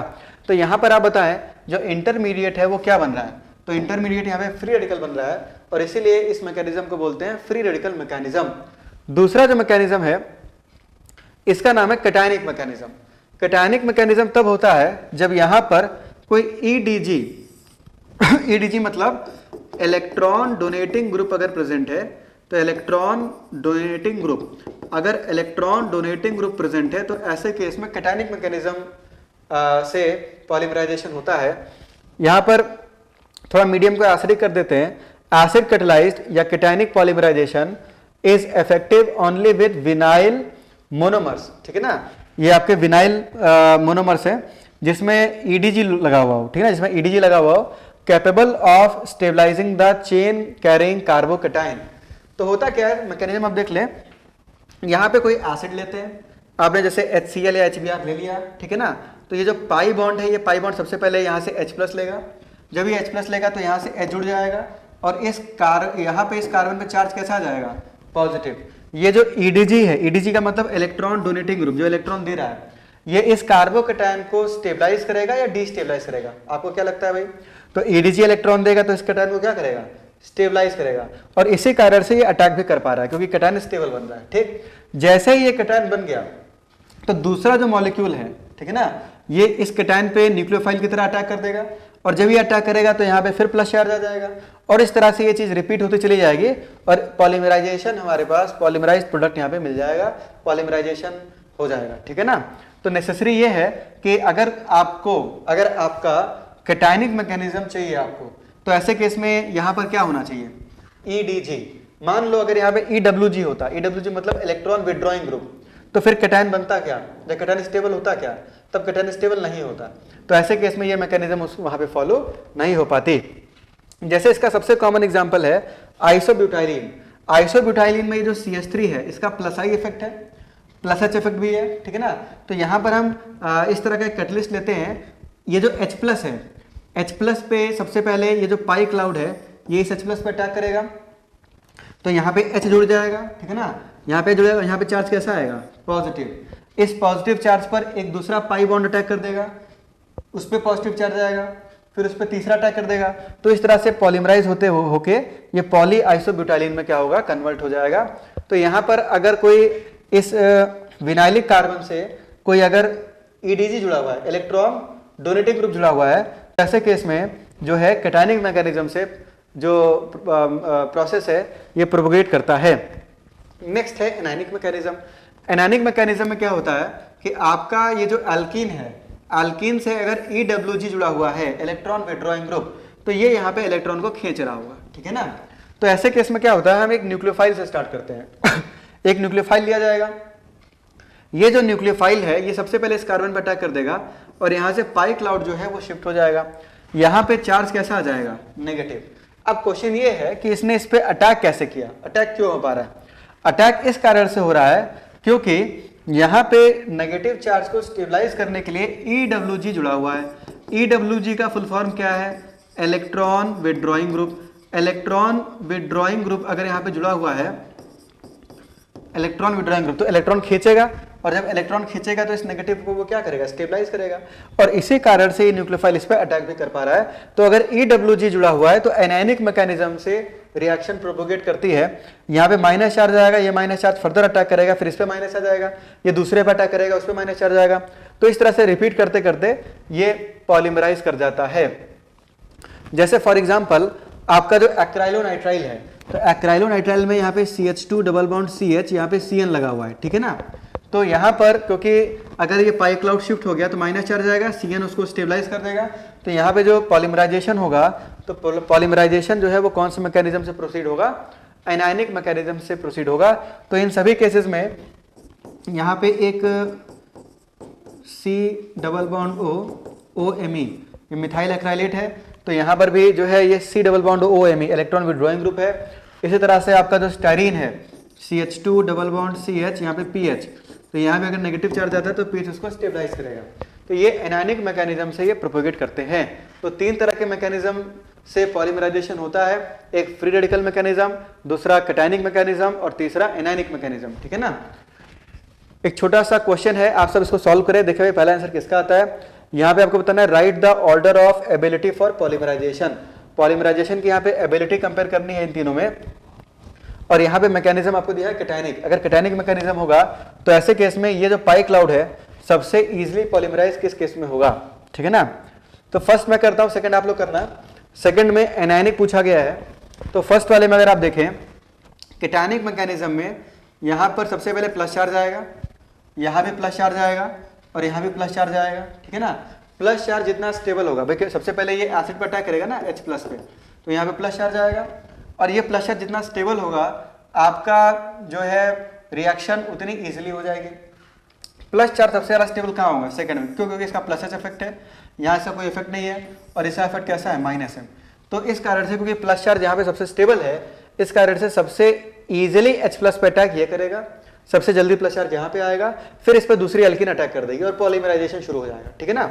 तो यहाँ पर फर्स्ट वाले में सबसे ज्यादा जो रेट होगा वो 2 का होगा, फिर 1 का होगा, फिर 3 का होगा। अंजू कुमारी सही आंसर है आपका, अभिषेक आपका भी सही आंसर है, पीयूष कुमार आपका भी सही आंसर है, स्वर्णदीप आपने आंसर दिया 1 2 3, 1 2 3 नहीं होगा भाई, काजल कुमारी 2 1 3 सही आंसर दिया आपने भी, पीयूष कुमार ACB बता रहे नहीं, ACB नहीं होगा, 2 1 3 इसका आंसर आएगा। अब सेकंड एग्जांपल आपको करना है, यहां पर CN लगा हुआ है, यहाँ पे CH3 लगा हुआ है, यहाँ कुछ भी नहीं लगा हुआ है, और बोल रखा है मैकेनिज्म एनायनिक है। तो सबसे जो फास्ट पॉलीमराइजेशन है वो कहाँ होगी, ACB सही आंसर दिया पीयूष कुमार, ठीक है ना, सही आंसर दिया। देखो भाई यहाँ पर सबसे पहले न्यूक्लियोफाइल अटैक करेगा तो यहाँ माइनस चार्ज आएगा, यहाँ भी माइनस चार्ज आएगा, यहाँ भी माइनस चार्ज आएगा। अब यहाँ CH3 का तो प्लस आई इफेक्ट है, वो तो इसको डिस्टेबलाइज करेगा, इसका -M है, इसका प्लस आई है, तो सबसे स्टेबल नेगेटिव यहाँ बनेगा। इस कारण से इसमें सबसे ए के बाद सी के बाद सबसे कम जो है वो किसका हो जाएगा, B का हो जाएगा, वही एनायन जो है वो लेस स्टेबल बन रहा है। ये क्वेश्चन अगर आपने आंसर दे दिया है, सबने सही आंसर दिया है, तो इसका मतलब मैकेनिज्म आप समझ पा रहे हैं, ठीक है। तो 1 3 2 इसका आंसर इस तरह से आ जाएगा। आगे बढ़ते हैं, नेक्स्ट है एडिशन पॉलीमर्स। अब देखो दो तरह के पॉलीमर हमने देखे थे, कौन कौन से, एडिशन और कंडेंसेशन, ठीक है ना, दो तरह के पॉलीमर थे ना, एडिशन और कंडेंसेशन। अब एडिशन पॉलीमर के कुछ एग्जांपल ले रहे हैं और कंडेंसेशन पॉलीमर के भी कुछ एग्जांपल लेंगे और उसको समझेंगे। तो पहला है एडिशन पॉलीमर। तो एडिशन पॉलीमर में सबसे पहला जो आपका पॉलीमर है वो है पॉलीथीन, ठीक। पॉलीथीन जो है ये दो टाइप का होता है, एक लो डेंसिटी पॉलीथीन और दूसरा हाई डेंसिटी पॉलीथीन, ठीक ना। जब टॉपिक शुरू किया था हमने तो वहां पे भी लो डेंसिटी और हाई डेंसिटी की बात की थी। तो दो तरह के पॉलीमर्स हैं, लो डेंसिटी और हाई डेंसिटी पॉलीमर। पहले बात करते हैं लो डेंसिटी पॉलीमर क्या है। लो डेंसिटी पॉलीमर जो है it is obtained by the polymerization of ethene under high pressure and at high temperature in the presence of traces of oxygen peroxide initiator catalyst. कहना क्या चाह रहे हैं overall कि होता क्या है कि ये जो आपका इथीन है, इथीन का पॉलीमराइजेशन अगर हम करवा दें, ठीक है ना, इथीन का अगर हम पॉलीमराइजेशन करवा दें bye the help of radical mechanism, तो यहां से जो पॉलीमर बनता है ये लो डेंसिटी का पॉलीमर बनता है। नाम से पता चला लो डेंसिटी पॉलीमर, ठीक है ना, मतलब यहां बहुत ज्यादा यूनिट कंबाइन नहीं करते हैं और लो डेंसिटी के पॉलीमर ही बनते हैं। कैसे करवाते हैं भाई, तो यहां पर एक जो है परऑक्सी लिंकेज वाला कंपाउंड लेंगे, जैसे ये ले लिया बेंजोइल परऑक्साइड, हीट करेंगे तो यहाँ पे फ्री रेडिकल आएगा, ये फ्री रेडिकल यहाँ से CO2 गैस निकाल देगा और यहाँ बेंजीन पे रेडिकल आ जाएगा, ये चेन को इनिशिएट करेगा। यहाँ पे बेंजीन पे रेडिकल जो है सबसे पहले इसके साथ कंबाइन करेगा, यहाँ पे रेडिकल बन गया, ये रेडिकल दूसरे इथीन पे अटैक करेगा, इस तरह से रिपीट होगा और रिपीट होते होते आपका इस तरह से पॉलीमर बन जाएगा, पॉलीथीन का फॉर्मेशन हो जाएगा, ठीक है ना। अच्छा, इसमें कुछ चीजें आपको ध्यान रखनी है। लो डेंसिटी पॉलीथीन जो है ये केमिकली इनर्ट होता है, ये आपने देखा भी होगा, इस तरह से ट्रांसपेरेंट टाइप का लो डेंसिटी पॉलीथीन आप लोगों के घर में भी मिल जाएगा। तो पॉलीथीन वगैरह ये आपने देखा भी होगा, लो डेंसिटी के पॉलीथीन, ठीक है ना, जो सामान जिसमें लाते हैं ना पॉलीथीन में, वो लो डेंसिटी पॉलीथीन होती है। तो केमिकली इनर्ट होते हैं, टफ बट फ्लेक्सिबल होता है, ठीक है, टफ भी होता है, इसमें आप 5 किलो 10 किलो तक भी सामान रख सकते हैं। Conductor of electricity, poor conductor of electricity है, इसको इंसुलेशन के लिए भी यूज करते हैं, ठीक है ना। जो करंट कैरिंग वायर्स होते हैं ना, जो घर में जो तार वगैरह आप देखते हैं ना, तार, तो तार में जो प्लास्टिक यूज करते हैं तो वो भी आपके पॉलीथीन होते हैं, लो डेंसिटी के पॉलीथीन होते हैं। Squeeze bottles, toys, flexible pipes, ठीक है ना, जो पानी के पाइप्स होते हैं ना गार्डन में, जो आप पानी के पाइप से जो यूज करते हैं, तो ये सब जो है लो डेंसिटी के पॉलीमर होते हैं, लो डेंसिटी पॉलीथीन इसको बोलते हैं। नेक्स्ट आता है हाई डेंसिटी पॉलीथीन। तो हाई डेंसिटी पॉलीथीन जो है, जैसा ये बाल्टी आप देख रहे हैं ना, बकेट, तो जो बकेट है वो भी प्लास्टिक है और वहां पर जो है ये भी पॉलीथीन से बना हुआ है, लेकिन यहाँ पर जो पॉलीथीन है ये हाई डेंसिटी पॉलीथीन होती है, ठीक है ना, ये काफी टफ होती है, मजबूत होती है। यहाँ पर जिगलर नेटा कैटलिस्ट से इसको बनाया जाता है। लो डेंसिटी का जो पॉलीथीन था उसको फ्री रेडिकल मैकेनिज्म से बनाते थे, और हाई डेंसिटी का जो पॉलीथीन होता है इसको जिगलर नेटा कैटलिस्ट से बनाते हैं। ये सारे पॉइंट यहाँ पे लिखे हुए हैं, मैं आपको बस रीड करके बता देता हूं। जिगलर नेटा कैटलिस्ट होता क्या है, यहां पर ट्राई इथाइल एल्यूमिनियम और टाइटेनियम क्लोराइड को आपस में मिक्स किया जाता है। इस कैटलिस्ट को हम लोग बोलते हैं जिगलर नेटा कैटलिस्ट। ठीक, जिगलर नेटा कैटलिस्ट जो है यहां पर, इसके पास जैसे इस डायग्राम में आप देख सकते हैं, टाइटेनियम के पास एक वैकेंट कोऑर्डिनेशन साइट प्रेजेंट होता है, और जब इसकी रिएक्शन इथीन के साथ होती है तो ये इथीन एक लिगेंड की तरह बिहेव करता है और इस टाइटेनियम में अपना इलेक्ट्रॉन पेयर दे देता है, तो इस तरह का ये एक कॉम्प्लेक्स बनाता है।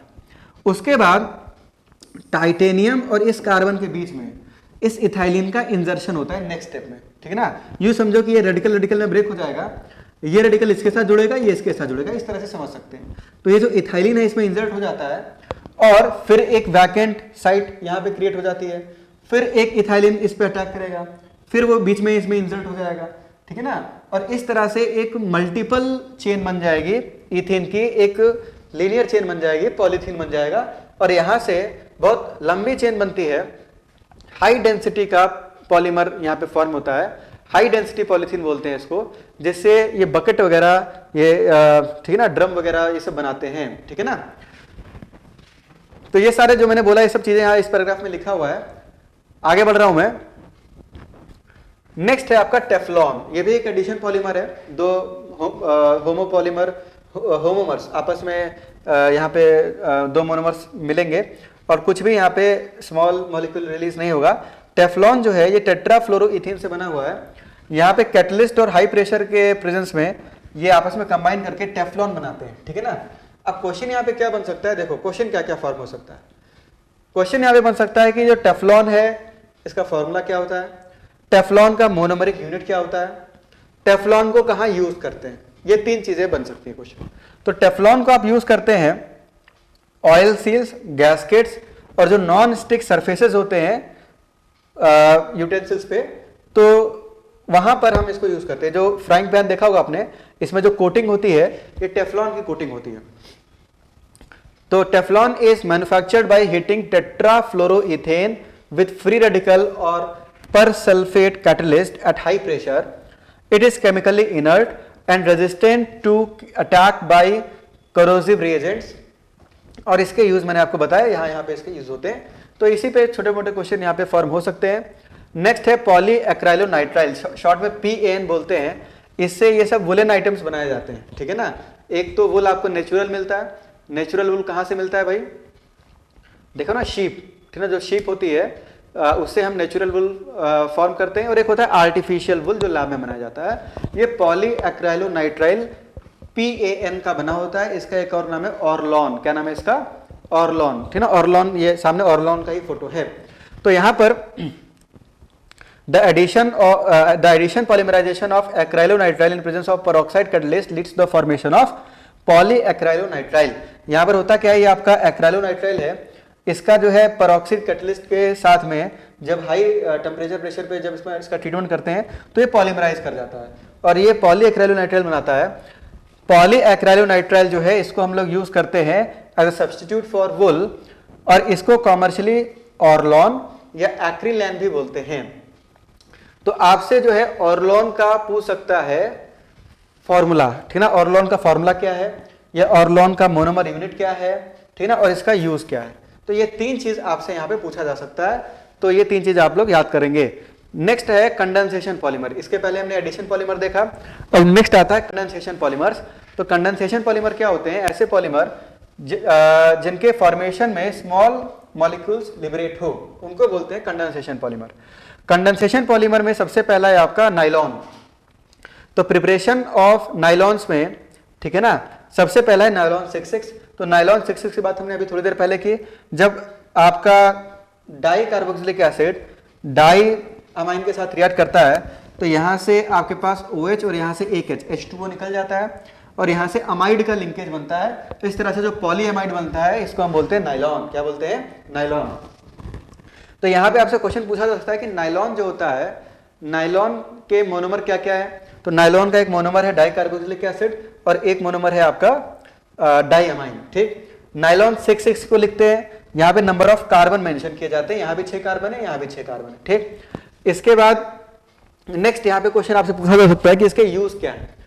इसका यूज क्या है? तो इसको यूज करते हैं नाइलॉन 6,6 को ब्रशेस बनाने में। ब्रशेस जो ये ब्रश वगैरह देखते हैं ना, तो ब्रश वगैरह नाइलॉन 6,6 से बनाए जाते हैं। अच्छा, इसके बाद नेक्स्ट पूछा जा सकता है कि ये आपका होमोपॉलीमर है या कोपॉलीमर है? तो भाई ये कैसा पॉलीमर है? कोपॉलीमर है। क्यों? क्योंकि इसमें 2 यूनिट यहाँ पर फॉर्म हुए हैं, 2 यूनिट से वो बना है, तो इसको क्या बोलेंगे? कोपॉलीमर। इसके बाद आपसे पूछा जा सकता है कि एडिशन पॉलीमर है या फिर कंडेंसेशन पॉलीमर है। तो भाई यहाँ पर जब ये दोनों कंबाइन किए तो H2O निकला, तो यहाँ पर जो पॉलीमर है आपका एक ऐसा पॉलीमर है कंडेंसेशन पॉलीमर है। ठीक, इसके बाद दूसरा है नाइलॉन 6। अब देखो पिछले बार हमने यूज किया था नाइलॉन 6,6 और यहाँ पर हमने क्या यूज किया? नाइलॉन 6। तो नाइलॉन 6 कब यूज करते हैं? जब हमारे पास कोई साइक्लिक अमाइड हो। ठीक ना, क्या हो? Cyclic amide. यहाँ पे साइक्लिक अमाइड है, साइक्लिक अमाइड को 7 मेंबर की जब रिंग होती है तो कैप्रोलैक्टम भी बोलते हैं। तो कैप्रोलैक्टम को जब थोड़ा सा वाटर के प्रेजेंस में हीट करते हैं तो यहाँ से अमाइड लिंकेज ब्रेक होता है और ये आपस में पॉलीमराइज कर जाते हैं। ठीक है, अमाइड लिंकेज जब ब्रेक होगा H+H2O के प्रेजेंस में, यहाँ पे अपने पास जो है NH2 और यहाँ पे CH2 1 2 3 4 5 6 कार्बन है ना, तो CH2 CH2 CH2 CH2 CH2 और यहाँ पे C डबल बॉन्ड OH। ठीक, तो होगा क्या कि ये वाला जो H2 है ये किसी का दूसरे कार्बोक्सिलिक एसिड के साथ और ये वाला जो OH है ये किसी दूसरे अमाइन के साथ NH2 के साथ, ठीक है ना, पॉलीमराइज करता चला जाएगा और यहां से भी एक पॉलीअमाइड बनेगा। लेकिन अब ये बताओ इसमें 2 अलग अलग मॉलिक्यूल लगे या एक ही मॉलिक्यूल से काम हो गया? एक ही मॉलिक्यूल से काम हुआ भाई वहां पे पिछले केस में 2 मॉलिक्यूल लिए थे हमने, यहाँ पे एक ही रिएजेंट हमने लिया है, एक ही रिएक्टेंट लिया। अच्छा, इसके बाद यहाँ पे ये जो आपका जो साइक्लिक अमाइड था कैप्रोलैक्टम जो है, इसमें कार्बन कितने हैं? 1 2 3 4 5 और 6। इसी कारण से इसका नाम पड़ गया नाइलॉन 6। ठीक है ना, तो नाइलॉन 6 जो है इसके इस तरह से थ्रेड वगैरह फॉर्म होते हैं, नाइलॉन 6 के थ्रेड बनाए जाते हैं, टायर के कॉर्ड्स बनाते हैं, फैब्रिक्स वगैरह बनते हैं इसके। ठीक है, कपड़े वपड़े भी बनते हैं नाइलॉन के। तो नाइलॉन 6 से ये चीज बनाया जाता है जिसका जो सोर्स है, मोनोमर है, वो क्या है? कैप्रोलैक्टम है। ठीक है, आगे बढ़ते हैं। नेक्स्ट है आपका पॉलिएस्टर। तो पॉलिएस्टर की बात अभी हमने की, डाक्रॉन की बात अभी हमने थोड़ी देर पहले भी की थी। तो पॉलिएस्टर जो होता है आप सबको पता है कि carboxylic acid RC double bond OH plus alcohol, तो यहां से एस्टरिफिकेशन रिएक्शन हो जाता है और एस्टर का फॉर्मेशन होता है। तो यहां पर हम क्या करते हैं, एक डाई कार्बोक्सिलिक एसिड लेते हैं और एक डाई अल्कोहल लेते हैं, जैसे ग्लाइकॉल वगैरह ले सकते हैं। तो इसका OH और इसका OH और इसका H आपस में H2O यहाँ से निकल जाएगा और ये पॉलीमराइज करना शुरू कर देगा। ठीक है ना, और यहाँ पर जब आप ग्लाइकॉल और टेरेथेलिक एसिड से जब आप पॉलीमर बनाते हैं तो इस पॉलीमर को डैक्रॉन बोलते हैं। ठीक है ना, वेरी इंपॉर्टेंट, डैक्रॉन या टायरिलीन बोलते हैं। आपसे पूछ सकता है क्वेश्चन में कि डैक्रॉन के जो मोनोमर्स हैं वो क्या क्या हैं। तो डैक्रॉन का जो मोनोमर है एक तो टेरेथेलिक एसिड है और साथ में कौन है? इथिलीन ग्लाइकॉल, या सिंपली ग्लाइकॉल भी लिख सकते हैं। तो यहाँ पर आपके पास जो है कार्बोक्सिलिक एसिड अल्कोहल, तो एस्टर का फॉर्मेशन हो जाएगा। इस तरह से ये दूसरे के साथ एस्टर बनाएगा, ये दूसरे के साथ एस्टर बनाएगा, तो यहाँ से पॉलीएस्टर का फॉर्मेशन हो जाता है और इन दोनों के पॉलीएस्टर को हम लोग क्या बोलते हैं? डैक्रॉन बोलते हैं। डैक्रॉन जो है यहाँ पे एक फोटो भी दिया गया है। डैक्रॉन को हम लोग wool fibre, glass reinforcing material, safety helmets, या इसके साफ भाषा में बोले तो इसके भी कपड़े वगैरह बनाए जाते हैं डैक्रॉन के। ठीक है ना, तो ये सारे पॉइंट्स यहाँ पे लिखे हुए हैं, आप इनको रीड कर लेना। Dacron or Terylene is the best known example for of polyester. इसी कारण से डैक्रॉन काफी इंपॉर्टेंट है, इसका याद रखना है आपको monomer. The formation of Terylene or Dacron is by the interaction of ethylene glycol and terephthalic acid. It is manufactured by heating a mixture of ethylene glycol and terephthalic acid at 420 to 460 Kelvin in the presence of zinc acetate. Catalyst यहाँ पे zinc acetate लेते हैं, ठीक है ना, and antimony trioxide catalyst. Dacron fiber is crease resistant and is used in bending with cotton and wool fibres, ठीक है ना। इसके भी कपड़े वगैरह बनाते हैं और एक क्रीज रेजिस्टेंट भी होता है, इसमें क्रीज वगैरह जल्दी नहीं आती है। आगे बढ़ते हैं, पॉलिएस्टर के बाद नेक्स्ट है फिनॉल फॉर्मेल्डिहाइड रेजिन, बेकेलाइट जिसको बोलते हैं। तो बेकेलाइट किससे बनता है? देखो ऐसा है कि ये सब कहानी यहाँ लिखी हुई है, मैं आपको समझा दे रहा हूँ। फिनॉल से शुरू करते हैं और फिनॉल की रिएक्शन करवाते हैं फॉर्मेल्डिहाइड से, इसका नाम ही है फिनॉल फॉर्मेल्डिहाइड पॉलीमर। तो एक फिनॉल लेते हैं और एक आपका क्या है यहाँ पे फॉर्मेल्डिहाइड है। तो इसकी रिएक्शन जब H+ एसिडिक या बेसिक मीडियम में जब करवाते हैं तो यहाँ पर ऑर्थो पोजीशन पर CH2OH आके जुड़ जाता है, ठीक। अच्छा, क्योंकि OH जो है एक्टिवेटिंग ग्रुप है तो ऑर्थो और पैरा सब मिलेगा आपको। तो यहाँ पे ऑर्थो पैरा और डाई ऑर्थो और पैरा, ये इन तीनों का मिक्सचर हमें मिलता है। इन तीनों का बॉइलिंग पॉइंट अलग अलग है तो सेपरेट भी कर सकते हैं। तो इसको जैसे हमने अलग कर लिया और इसको जब आपने अलग किया तो यहाँ H+ के प्रेजेंस में, यहाँ पे H+ है, तो H+ के प्रेजेंस में क्या होता है कि यहाँ पर ये पॉलीमराइज करना शुरू कर देता है, ठीक ना। ये दो में से H2 निकल जाता है और यहाँ पे CH2 लिंक आ जाता है ऑर्थो पोजीशन पर। तो इस तरह से ये पॉलीमराइज करना शुरू कर देता है और जब ये पॉलीमराइज करता है तो इस कंपाउंड को, इस लीनियर चेन को नोवोलैक बोलते हैं, ठीक है। सो क्या बोलते हैं आप? नोवोलैक। और ये जो नोवोलैक है ये पेंट्स में यूज किया जाता है, ये पॉइंट अपने को ध्यान रखना है। तो नोवोलैक आप कहाँ यूज करते हैं? It is used in paints. इसके बाद नेक्स्ट पॉइंट है, जो नोवोलैक आपका बना है इसको अगेन जब आप फॉर्मेल्डिहाइड के साथ हीट करते हैं तो नोवोलैक को जब आप फॉर्मेल्डिहाइड के साथ हीट करेंगे तो हीट करने पर ये एक 3D नेटवर्क स्ट्रक्चर इस तरह से बना लेता है। इस 3D नेटवर्क स्ट्रक्चर को बेकेलाइट बोलते हैं। इसको क्या बोलते हैं आप? बेकेलाइट, ठीक। तो अगर फिनॉल फॉर्मेल्डिहाइड का एक लीनियर चेन बनेगा तो उसको बोलेंगे नोवोलैक, जिसको पेंट्स में यूज करते हैं। और अगर एक 3D नेटवर्क स्ट्रक्चर बनेगा तो उसको आप क्या बोलेंगे? उसको आप बोलेंगे बेकेलाइट, ठीक है। बेकेलाइट के कुछ यूजेस भी हैं, इसको कंघी बनाने के काम में लेते हैं। जो कंघी आपके घर में है ना, combs, phonograph, records, electrical switches, handles वगैरह, जो कुकर में का जो हैंडल होता है प्रेशर कुकर का, तो ये सब जो है बेकेलाइट से बनता है। और बेकेलाइट बेसिकली है क्या? फिनॉल फॉर्मेल्डिहाइड से बना हुआ एक रेजिन है। इस तरह से ये क्रॉस लिंक पॉलीमर होता है। आगे बढ़ते हैं, नेक्स्ट है आपका मेलामाइन फॉर्मेल्डिहाइड रेजिन। तो मेलामाइन फॉर्मेल्डिहाइड रेजिन काफी इंपॉर्टेंट है, इस कंपाउंड को बोलते हैं मेलामाइन, ठीक है ना। Melamine formaldehyde polymer is formed by the condensation polymerization of melamine and formaldehyde. It is used for the manufacturing of unbreakable crockery. जो आपने बर्तन वगैरह देखे ना, प्लास्टिक के जो बर्तन वगैरह होते हैं, प्लास्टिक के जो स्पून्स वगैरह होते हैं या जो इस तरह के बर्तन होते हैं, ये सब मेलामाइन फॉर्मेल्डिहाइड रेजिन के बने होते हैं। इसमें होता क्या है कि इस कंपाउंड को, जिसको मेलामाइन बोलते हैं, एरोमेटिक कंपाउंड है, इसको फॉर्मेल्डिहाइड के साथ हीट करते हैं तो यहाँ पर ये इस तरह से ऑर्थो और पैरा, इन तीनों हाइड्रोजन के साथ ये पॉलीमराइज करता चला जाता है। यहाँ इधर भी और इधर भी CH2 लिंकेज आ जाएगा और ये एक 3D नेटवर्क इसका बनेगा। तो इसको बोलते हैं मेलामाइन फॉर्मेल्डिहाइड रेजिन। इस तरह का एक पॉलीमर बनता है जिससे कि जो प्लास्टिक के बर्तन वगैरह होते हैं वो बनाए जाते हैं मेलामाइन फॉर्मेल्डिहाइड रेजिन से।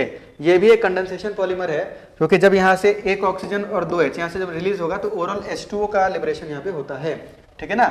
ये जो OH है ये दूसरे के साथ जब कंबाइन करेगा तो H2O वहां से निकल जाएगा, ठीक है ना, अगले वाले से जब कंबाइन करेगा। नेक्स्ट है आपका नेचुरल रबर। नेचुरल रबर जो है, अब थोड़ा सा कुछ अलग टॉपिक है नेचुरल रबर। तो नेचुरल रबर जो हमें नेचर से प्राप्त होता है वो आइसोप्रीन मोनोमर से बना होता है, ठीक है ना। आइसोप्रीन बेसिकली आपका 2-मिथाइल ब्यूटाडाइन है, इसको आइसोप्रीन भी बोलते हैं। आइसोप्रीन जो है, इसको जब पॉलीमराइज किया जाता है या इसका जब पॉलीमर बनता है तो इस तरह से नेचुरल रबर का फॉर्मेशन होता है। यहाँ पे आप देख रहे हैं कि यहाँ पे रेडिकल और रेडिकल, तो ये दोनों रेडिकल कंबाइन कर जाएंगे, ये दूसरे के साथ लिंक करेगा, ये दूसरे के साथ लिंक करेगा। तो इस तरह से आइसोप्रीन का जो पॉलीमर है इसको आप क्या बोलते हैं? Natural rubber. तो इसको मैन्युफैक्चर करने के लिए आइसोप्रीन ये मिलता कहाँ से है? लेटेक्स जो हमें प्लांट से मिलता है। तो रीड कर, it is manufactured from the rubber latex which is a colloidal dispersion of rubber in water. ये जो लेटेक्स है, this latex is obtained from the bark of rubber tree. एक रबर ट्री होता है, उसका जो बार्क है, ठीक ना, उससे ये हमें मिलता है लेटेक्स। व्हाइट कलर का सब्सटेंस होता है जो कि हमें मिलता है। रबर ट्री आपको इंडिया में, श्रीलंका में, इंडोनेशिया में, मलेशिया में और साउथ अमेरिका में मिलता है। सबसे इंपॉर्टेंट चीज है इस पूरे स्लाइड का, जो सबसे इंपॉर्टेंट चीज है वो ये है, आपसे भी पूछ ले नेचुरल रबर का मोनोमर क्या है। तो बिल्कुल अच्छे से याद होना चाहिए क्या है, आइसोप्रीन। अब इसका 3D में स्ट्रक्चर देखते हैं। 3D में अगर आप इसका स्ट्रक्चर देखें आइसोप्रीन का, ठीक है ना, नेचुरल रबर का, तो ये कॉइल्ड स्ट्रक्चर होता है। इस तरह से इसके मॉलिक्यूल्स का, इसके पॉलीमर का कॉइल्ड स्ट्रक्चर होता है। और इसी कारण से नेचुरल रबर को जब आप स्ट्रेच करते हैं तो वो इजीली स्ट्रेच हो जाता है, क्योंकि जब आप इसको स्ट्रेच करेंगे तो मॉलिक्यूल्स इजीली स्ट्रेच हो जाएंगे, ठीक है ना। और इसमें एक स्ट्रेचिंग प्रॉपर्टी होती है कि इसको आप स्ट्रेच कर सकते हैं। तो इसकी कुछ प्रॉपर्टीज देखें।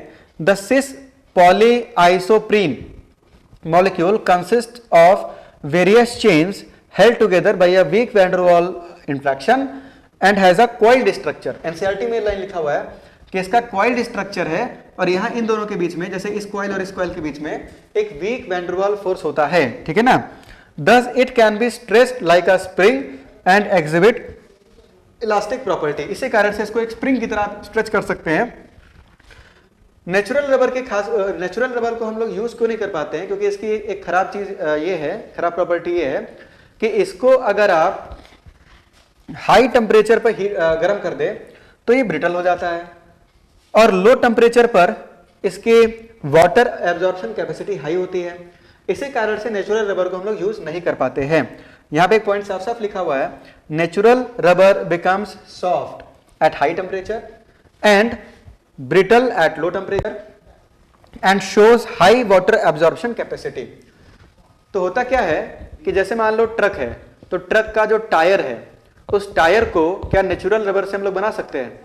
नहीं बना सकते, क्योंकि भाई टायर जब रोड पे चलेगा तो वो हीट होगा, गर्म होगा।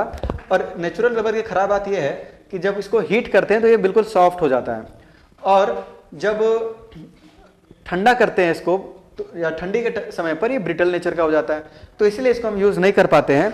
अच्छा, इसकी एक लास्ट प्रॉपर्टी है, it is soluble in non polar solvent and is non resistant to attack by oxidizing agents. Oxidizing agents इस पे अटैक नहीं कर पाते हैं। तो रबर को हम लोग क्या करते हैं, वल्कनाइज करते हैं। वल्कनाइज करने के लिए हम लोग क्या करते हैं, रबर को सल्फर के साथ हीट किया जाता है। अब रबर को जब आप सल्फर के साथ हीट करते हैं तो इस प्रोसेस को वल्कनाइजेशन बोलते हैं। और इस प्रोसेस में होता क्या है कि यहां पर दो आइसोप्रीन के बीच में सल्फर के लिंकेजेस आ जाते हैं, ठीक है ना। यहाँ पे एलाइलिक कार्बन पे और जो डबल बॉन्डेड कार्बन होते हैं उनके बीच में सल्फर की लिंकेजेस आ जाती हैं, और इस कारण से ये जो रबर होता है ये स्टिफ हो जाता है, मजबूत हो जाता है, और इसका जो नेचर था ब्रिटलनेस वाला वो यहाँ पर हमें नहीं मिलता है। तो इसी कारण से जो टायर वगैरह जब बनाते हैं तो रबर को पहले वल्कनाइज किया जाता है। तो ये सारे पॉइंट्स यहाँ पे लिखे हुए हैं। To improve the physical properties a process vulcanization is carried out. This process consist of heating a mixture of raw rubber with sulphur. Sulphur के साथ हीट करते हैं इसको। On vulcanization sulphur forms cross links at the reactive sides of the double bonds and thus the rubber gets stiffened. और इस कारण से rubber जो है वो स्टिफन हो जाता है या स्टिफ हो जाता है। सिंथेटिक रबर की बात करें तो देखो, सिंथेटिक रबर जो हम लैब में बनाते हैं ये दो प्रकार के हैं। पहला है नियोप्रीन, ठीक है ना। नियोप्रीन जो है, नियोप्रीन आपका पॉलीक्लोरोप्रीन है। तो इसमें जो इसका मोनोमेरिक पार्ट है ये है आपका 2-क्लोरोब्यूटाडाइन। 2-क्लोरोब्यूटाडाइन को जब पॉलीमराइज करते हैं तो ये नियोप्रीन बनता है। ये एक सिंथेटिक रबर होता है। इसके और भी काम है, कन्वेयर बेल्ट की तरह यूज कर सकते हैं, गास्केट की तरह यूज कर सकते हैं, होसेस इन सब की तरह हम इसको यूज कर सकते हैं, ठीक है। तो सिंथेटिक रबर की ये कुछ प्रॉपर्टीज हैं। It returns to its original shape and size as soon as the external stretching force is released. दूसरा जो एग्जांपल है वो है ब्यूनाइन, वेरी इंपॉर्टेंट, इस पे थोड़ा ज्यादा फोकस करेंगे। ब्यूनाइन जो है ये कैसे बनाया जाता है, तो ब्यूनाइन के लिए हम लोग 1,3-ब्यूटाडाइन लेते हैं, और 1,3-ब्यूटाडाइन को जब एक्राइलोनाइट्राइल के साथ हीट करते हैं तो यहां से इनका एक एडिशन पॉलीमर बनता है। इस एडिशन पॉलीमर को नाम क्या दिया गया है, ब्यूना एन, ठीक है। इस एडिशन पॉलीमर को हम लोग ब्यूना एन बोलते हैं। और ब्यूना एन जो है एक सिंथेटिक रबर होता है। ये petrol, lubricating oil, organic solvent से रेजिस्टेंट होता है, इसमें कोई इफेक्ट नहीं पड़ता है। It is used in making of oil seals, tank lining. तो ये यूज बेसिकली हमें याद रखने हैं ब्यूना एन के। और नेक्स्ट और लास्ट है इसमें ब्यूना एस। तो ब्यूना एस जो है ये भी बिल्कुल ब्यूना एन की तरह ही बनता है। इसमें 1,3-ब्यूटाडाइन लेते हैं और साथ में आप लेते हैं स्टाइरिन। तो स्टाइरिन को जब इसके साथ आप हीट करते हैं तो यहाँ से ब्यूना एस बनता है, जो आपका ब्यूटाडाइन और स्टाइरिन का एक कोपॉलीमर होता है, ठीक है ना। और ब्यूना एस जो है ये भी एक सिंथेटिक रबर है, इसको फुटवेयर, केबल इंसुलेशन या फिर आप फ्लोर टाइल्स की तरह यूज कर सकते हैं। तो ये सब कुछ कॉमन यूजेस हैं। अब ये जो क्वेश्चन है आपका, ये नीट 2020 का क्वेश्चन है। ये क्वेश्चन आपको सॉल्व करना है। ये सारी जो मैंने प्रॉपर्टीज आपको बताई हैं, इस प्रॉपर्टीज के बेसिस पर नीट 2020 में ये क्वेश्चन आया है, which of the following is a natural polymer.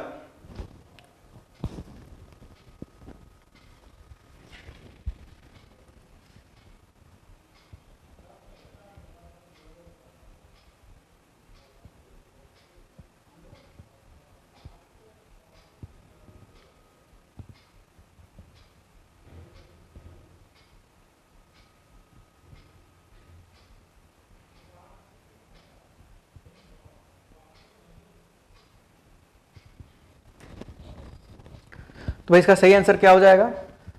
Question है which of the following is a natural polymer. इसमें से नेचुरल पॉलीमर कौन सा है?